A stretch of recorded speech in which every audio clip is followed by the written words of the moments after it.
ఈరోజు వాక్యము ఎస్తేరు గ్రంథము 1వ అధ్యాయము 1వ వచనము నుండి 4 వచనముల వరకు. అహష్వేరోషు కాలములలో మరి హిందూ దేశము మొదలుకొని కూషు దేశము వరకు 127 సంస్థానములలో రాజ్యము ఏలెను. ఆ దినములలో షూషేను కోటను రాజధానిగా చేసుకొని అహష్వేరోషు పరిపాలన చేసినట్లుగా హిందూ దేశాన్ని లేఖనాలు మనకి సెలవిస్తున్నాయి. పరిశుద్ధ గ్రంథములో మన భారతదేశంను గురించి వ్రాయబడుట ఇండుట మనం ఎంతో ధన్యులమై ఉన్నామండి. మన దేశము ఎంతో ధన్యత అయ్యింది. ఎందుకంటే దేవుని కనుదృష్టిలోనూ దేవుని మరి హస్తాలలో మన దేశము ఉండటం వల్లనే మనము విజయాన్ని సాధించగలుగుతున్నాము.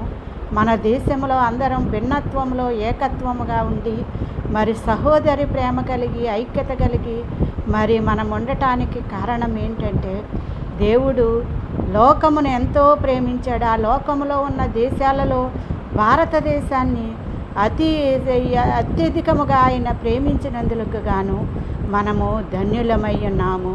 ఆమేన్.